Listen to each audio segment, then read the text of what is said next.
gente, boa noite, bom dia, boa tarde, na verdade. Hoje a gente vai continuar com nossas aulas de sucessão testamentária e a gente vai falar hoje sobre codicilo e testamento vital, tá? Então, começando com codicilo vem do latim codex, pequeno código, ou seja, é um código pequenininho, é a ideia de ser algum escrito pequeno. Tanto que o codicilo é uma declaração de última vontade, mas não chega a ser um testamento. É quase um testamento, é um testamento menorzinho, daí o nome codicilo. O Tartucci, ele define o codicilo como um ato particular de última vontade, que é simplificado, que trata de questões não consideráveis, e por isso a lei não exige maiores solenidades. Por quê? Porque o objeto do codicilo sempre é algo de menor importância, tanto para o falecido quanto para os herdeiros que vão ser beneficiários de alguma coisa que está sendo colocada no codicilo. De acordo com o artigo 1881 do Código Civil, se coloca que toda pessoa capaz de testar, ou seja, a pessoa precisa ser capaz de testar, a capacidade testamentária necessária, ela pode, por um escrito particular seu, datado e assinado, fazer disposições especiais sobre o quê? Sobre várias situações. Sobre o seu enterro, sobre esmolas, sobre ou uma instituição, aos pobres de algum lugar, ou então para quem deixar joias, móveis e roupas, objetos de pouco valor, de seu uso pessoal para algumas pessoas. Vocês veem por aí que o codicilo são aquelas orientações pequenas a respeito de questões menores que a pessoa pode deixar, a pessoa que pode testar, vai deixar para alguns herdeiros, ou então alguma outra pessoa que não necessariamente herdeiro. Eu posso querer deixar algum objeto meu para algum amigo meu, e não é um objeto de grande valor, e ele sempre gostou, e ele não é meu herdeiro. Então o que precisa ter num codicilo para ele poder gerar efeitos? Primeiro, a capacidade testamentária, como a gente já falou, né? A data de quando é o documento e a assinatura do testador. Não tem necessidade de testemunha nenhuma para o codicilo. E o que é bem de pequeno valor para critérios do código? Essa análise é totalmente casuística, né? O que é bem de pequeno valor para uma pessoa não vai ser para outra pessoa. Então tem essa situação. No projeto de lei 699 de 2011, se prevê a inclusão de um parágrafo único nesse artigo 1871, pelo qual se determina que o escrito particular, no caso do codicilo, né, pode ser redigido ou digitado mecanicamente, desde que o autor numere e autentique com a sua assinatura todas as páginas. Então é só para deixar claro que o codicilo poderia ser redigido mecanicamente. Se a pessoa fizer isso hoje, mecanicamente, datando e assinando, teria problema? Muito provavelmente não teria problema nenhum. Mesmo porque, como eu disse, as situações que são regidas pelo codicilo são questões menores. Não são situações, bens de grande monta, algo que vai gerar, por exemplo, briga entre os herdeiros, na maior parte das vezes. Pelo artigo 1883, se diz que, pelo codicilo, é possível até nomear ou substituir testamenteiro. Testamenteiro, a gente vai ter uma aula sobre isso especificamente, mais para o final da unidade 3, que a gente está estudando agora, mas o testamenteiro é a pessoa que tem a obrigação legal, por ser nomeado testamenteiro, da execução ao testamento. É a pessoa que vai garantir que a última vontade do falecido vai ser cumprida. Então, o codicilo é um meio apto de se nomear ou substituir testamenteiro. Beleza? Ainda sobre o codicilo, a gente vê que algumas disposições sobre o codicilo são meio que espalhadas pelo Código. O artigo 1998 do Código Civil estabelece que despesas funerárias com herdeiros ou não legítimos vão sair do monte da herança. E as de sufrágios por alma do falecido só obrigarão a herança quando ordenadas em testamento ou codicilo. Ou seja, o que isso quer dizer? O artigo 1998 prevê que o codicilo pode falar sobre questões sobre missa ou culto em homenagem ao falecido. Ou seja, eu poderia deixar um codicilo falando: eu quero que rezem 100 missas uma vez por semana em nome da minha alma e dinheiro para isso está aqui. Posso fazer isso? Posso fazer por meio de codicilo. Então, elas só vão obrigar a herança se estiverem no testamento ou no codicilo. Enquanto que as despesas funerárias, que não tem nada a ver com o codicilo no caso, né, essa primeira parte do 1998 não é sobre codicilo, mas as despesas funerárias saem da herança, ou seja, a pessoa morreu, as despesas com caixão, velório e tudo mais saem da herança em regra. Ah, mas normalmente quem paga são os herdeiros. Sim, mas se os herdeiros assim quiserem, eles podem ser ressarcidos pela herança ao final, ao longo do inventário. Além disso, pelo 1818, existe uma menção ao codicilo, ainda que não se fale a palavra codicilo. 1818 fala que aquele que incorreu em atos que determinem exclusão da herança será admitido a suceder se o ofendido tivesse expressamente reabilitado em testamento ou outro auto autêntico. Lembra do caso da pessoa que foi excluída da herança, ou poderia ser excluída da herança, mas poderia ser perdoada? A gente falou isso na parte de exclusão por indignidade. Então, esse perdão pode se dar por meio de outro ato autêntico, assim como o testamento. E esse outro ato autêntico é visto, é interpretado pela doutrina como se fosse um codicilo. Então a pessoa pode deixar um codicilo e falar assim, eu sei que meu filho tentou me matar, mas eu perdoo ele. Então isso vai ser suficiente para se perdoar esse herdeiro que foi indigno. O artigo 1609, que a gente já viu lá atrás, em direito de família, fala de reconhecimento de filho. E lá se diz que você pode reconhecer filhos fora do casamento por escritura pública ou escrito particular, a ser arquivado em cartório, ou em testamento, ainda que manifestado incidentalmente. A doutrina entende que dentro desses incisos 2º e 3º do artigo 1609 se inclui o codicilo. Então você pode reconhecer filho também, vai ter efeito após a morte, de qualquer forma, por meio de codicilo. No codicilo deixa eu reconheço fulano como meu filho fora do casamento. Também sobre o codicilo tem o artigo 1882, que fala que os atos que se referem ao artigo antecedente sobre o codicilo, salvo direito terceiro, valerão como codicilos, deixa ou não o testamento ao autor. Então, você pode ter testamento e pode ter codicilo ao mesmo tempo. Nada impede que você deixe um testamento público, ou um cerrado, ou enfim, um particular, e coloque também um codicilo junto. O codicilo não tem necessidade de ter testemunha, então é muito mais fácil de ser feito. Poucas pessoas sabem disso, né, que existe essa possibilidade além de, mas eu tenho alguns bens, mas a hora de ser legítima tá ok pra mim, eu só queria que essa estátua minha ficasse com meu sobrinho. Então, deixa pro codicilo, pronto, resolveu o problema. Você não pode fazer por codicilo, só precisa datar e assinar e fazer à mão. Então assim, não tem uma grande formalidade envolvida o codicilo, e infelizmente poucas pessoas elas têm ciência de que existe esse mecanismo, tá? Então, agora, escritos esparsos, né, sem especificação de que bens você deixasse para quem, eu podia achar assim, eu queria tanto deixar coisas para o meu sobrinho. Se eu não falei nada, não falei que bem, nem especifiquei qual é o sobrinho, nesse caso não vai valer como codicilo, não dá para ter uma interpretação a posteriori. Além disso também, sobre codicilo, tem a situação da revogação. O codicilo, como ele é como se fosse um testamento simplificado, ele também é revogável, já que se o testamento é revogável, o codicilo também será revogável. Então o que diz o artigo 1884? Que os codicilos, os atos previstos nos artigos antecedentes, que no caso do 1884, se referindo a testamento ou codicilo, revogam-se por atos iguais e consideram-se revogados se, havendo testamento posterior de qualquer natureza, este não os confirmar ou modificar. Então o que isso quer dizer? Se eu faço um testamento e depois eu faço um outro testamento, algum momento depois no tempo, esse testamento antigo vai ser revogado se houver algum tipo de contradição entre eles. Senão pode ser cumulativo. Da mesma forma, então, um testamento ou codicilo posterior pode revogar um codicilo anterior. Porém, é importante lembrar que um codicilo posterior não poderia revogar o testamento anterior, porque o testamento é maior. O testamento, ele ganha de codicilo. Como o testamento ele é recheado de muito mais formalidades, obviamente que, havendo um codicilo em conflito com o testamento vai ganhar, certo? E se tiver fechado o codicilo? Eu posso lacrar um codicilo? Posso? Ah, professor, eu vi que pode ter testamento cerrado, mas eu não quis gastar dinheiro com cartório. Eu peguei e fiz eu mesmo um codicilo, costurei o envelope, joguei cera ali, coloquei uma cera de vela. Vai valer? Mas se é um codicilo, vai valer como codicilo e vai se abrir da mesma forma que o testamento cerrado. Como é que vai ser feito isso? Pelo procedimento que a gente já falou do artigo 735 do Código de Processo Civil. Então você pode fazer até um codicilo cerrado, colocar ali um envelopinho todo costurado, com lacre e tudo mais, dizendo o seguinte, para abertura após a minha morte. A pessoa vai ter que levar isso em juízo para se abrir depois da morte do decurso, tá?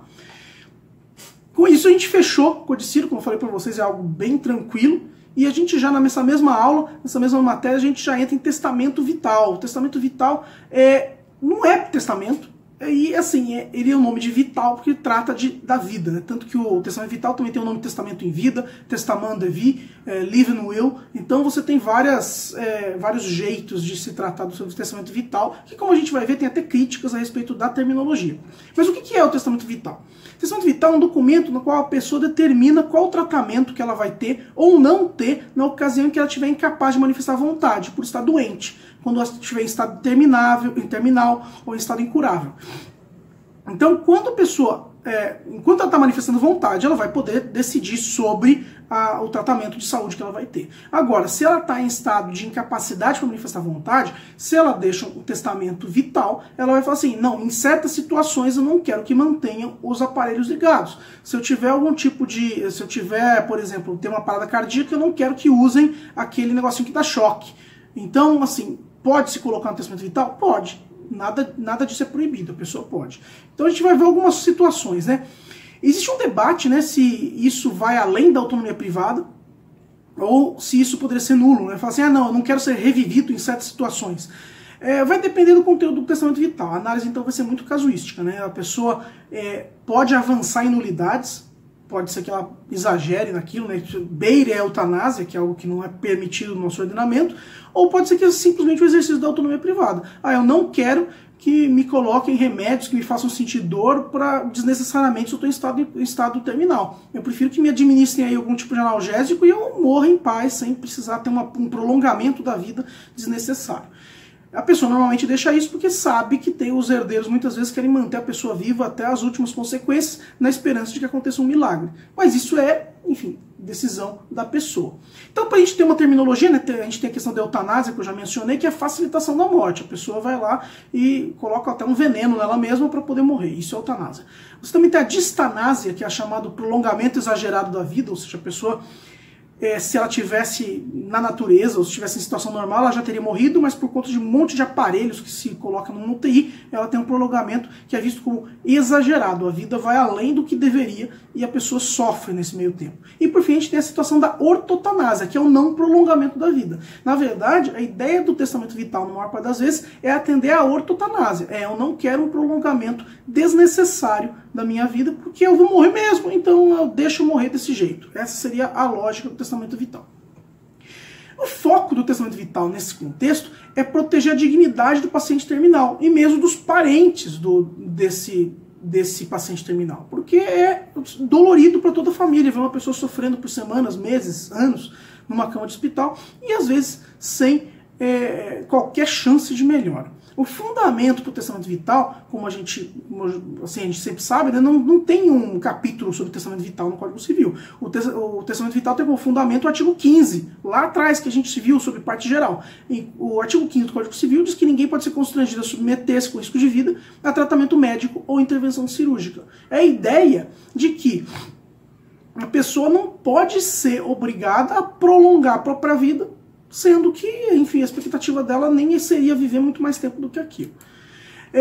O CFM, o Conselho Federal de Medicina, tem várias resoluções que tratam o testamento vital. Então, o artigo 1º da resolução 1805 de 2006 do CFM diz que é permitido ao médico limitar, suspender procedimentos e tratamentos que prolonguem a vida do doente em fase terminal, de enfermidade grave incurável, respeitada a vontade da pessoa ou representante legal. Essa ortotanásia é vista como válida e eficaz, lembrando que, embora seja uma resolução, né, não seja uma lei, essa resolução ela é vinculativa para os médicos, eles podem responder eventualmente a algum tipo de procedimento por conta de violação à ética. A resolução acabou sendo suspensa, erga omnes, por uma decisão. Essa resolução 1805 foi suspensa em 2007 por uma decisão liminar da 14ª Federal do Distrito Federal, numa ação civil pública que eu trago aqui no slide 443 para vocês checarem. Depois, em 2009, vocês veem que a resolução 1995 de 2009 de 2006 foi suspensa. Depois disso veio uma resolução de 2009 do Conselho que estabeleceu o Código de Ética Médica, a resolução 1931 de 2009, que autorizou a ortotanásia mais uma vez. Então é vedado ao médico abreviar a vida do paciente, ainda que a pedido deste ou representante legal, ou seja, a eutanásia não pode. O parágrafo único fala que nos casos de doença incurável e terminal, o médico deve oferecer cuidados paliativos disponíveis sem empreender ações diagnósticas ou terapêuticas inúteis ou obstinadas. É a ideia de que eu não vou insistir em salvar uma pessoa que não tem mais como ser salva, causando sofrimento para ela e para os seus familiares. Em 2012, você traz, o Conselho Federal de Medicina traz as diretivas antecipadas de vontade, que é inclusive um nome que é visto pela doutrina como mais técnico para o testamento vital. O que são as diretivas antecipadas de vontade, vulgo testamento vital, pela resolução 1995 de 2012 do Conselho Federal de Medicina? O artigo 1º diz que definir diretivas antecipadas de vontade como conjunto de desejos prévia e expressamente manifestados pelo paciente sobre cuidados e tratamentos que quer ou não receber no momento em que estiver incapacitado de expressar livre autonomamente sua vontade. Então, a pessoa nessas diretivas, ela vai ter um escrito, por isso o nome testamento vital vem disso, né? Diretivas antecipadas de vontade, você vai ter um documento no qual você, paciente, você, qualquer pessoa, fala o seguinte, ó, hoje eu estou no perfeito gozo da minha capacidade mental, mas caso eu esteja nessa situação, eu não quero usar esse tratamento, se eu esteja naquela situação, eu não quero usar aquele tratamento. A pessoa pode fazer várias páginas disso. Eu já vi isso na minha vida prática, inclusive, quando eu advogava lá em São Paulo, teve uma pessoa que procurou o escritório para fazer um testamento vital, e o testamento vital era longo, ele tinha várias previsões sobre, em caso disso, não fazer aquilo, em caso daquilo, não fazer isso, e assim por diante. Vale a pena conferir essa resolução 1995 de 2012 para quem tiver curiosidade a respeito do assunto. E não há tratamento legislativo, esse que é o grande problema. A gente tem essas resoluções do Conselho Federal de Medicina, mas tratamento legislativo a gente não tem. A gente tem a 5ª Jornada de Direito Civil, no enunciado 528, dizendo que a declaração de vontade expressa em documento autêntico, também chamado de testamento vital, é válido. E o que é esse documento?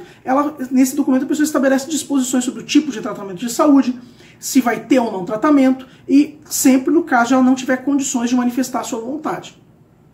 Então, qual seria, nesse contexto, a natureza jurídica do testamento vital? Primeiro que não pode ser chamado de testamento, né? Objetivamente falando, embora a prática tenha consagrado esse nome testamento vital, a verdade é que o nome testamento vital não é o melhor nome possível para a questão. Porque o testamento, como um negócio jurídico sui generis, ele só produz efeitos mortis causa, ou seja, após a morte. O testamento vital é justamente um documento para produzir efeitos na vida da pessoa. Porque por esse documento ele vai estabelecer qual tratamento ou não essa pessoa vai ter. É importante lembrar também que o testamento vital não tem as necessidades daquela monte de solenidade complexa de um testamento e vai se tratar de um ato jurídico estrito sensu unilateral. Ou seja, ele, da mesma forma que o negócio jurídico o testamento vital vai ser um ato jurídico estrito sensu unilateral. Se for acompanhado de outras disposições, pode tratar o testamento vital como se fosse um codicilo. Por isso que eu estou tratando isso na mesma aula, inclusive. Então, se você fizer um codicilo falando, olha, eu não quero fazer esse tratamento, nem aquele, quando eu morrer eu quero que faça missa em meu nome, e aquela minha estátua que eu tenho em casa, aquele quadro que eu tenho, eu quero deixar para o meu amigo. Isso é um codicilo. Então é um codicilo que vai ter efeitos de testamento vital. Flávio Tartucci critica o nome testamento vital, a doutrina toda, na verdade, critica. O nome mais aceito pela doutrina é diretivas antecipadas de vontade, mas, por exemplo, o Flávio Tartucci é um que defende que o testamento vital tem o nome de declaração vital. Assim, e agora, para a gente fechar a matéria, né, é importante lembrar o seguinte: o testamento vital pode ser revogado por uma mera declaração de vontade da pessoa. Ou seja, a mera manifestação oral do declarante já revoga o testamento vital. Então, digamos que a pessoa está lá tendo um ataque cardíaco e no testamento vital falava, ó, eu não quero ser revivido por meio de desfibrilador, o aparelhinho que dá choque, eu lembrei agora o nome. Se a pessoa estiver meio acordada, você não pode usar, eu quero ser revivida, mas o testamento vital diz que não. Não interessa, a pessoa está lá acordada, vai valer o que ela está falando acordada. Então, não há necessidade também de ser revogado por outro testamento vital, como um testamento seria revogado por outro testamento. E se a pessoa conserva capacidade e aptidão para expressar vontade numa situação em que o testamento vital se aplicaria, a vontade dessa pessoa vai prevalecer. Eu acho que isso é o mais importante a respeito de testamento vital. Tem um artigo meu que foi feito junto com o professor Rodrigo Reis e mais 2 pessoas, entre as quais uma orientando a minha de monografia, que era a tese de monografia, a monografia de final de curso dela, que está sendo publicado no livro organizado pelo professor Rodrigo Reis e pelo professor Rodrigo Santos Neves, Temas de Direito Constitucional, eu não sei se é o volume 1 ou o volume 2, mas esse artigo está lá falando sobre testamento vital. Como ele vai estar sendo publicado já, daqui a pouquinho vocês vão ter acesso a esse artigo e vai ser bastante útil para quem quiser se aprofundar nessa matéria. De todo modo, é uma matéria interessante que é pouco conhecida ainda e até em tempos aí de pandemia as pessoas podem se interessar um pouco mais sobre o assunto do que a gente imaginaria a princípio, né, pessoal?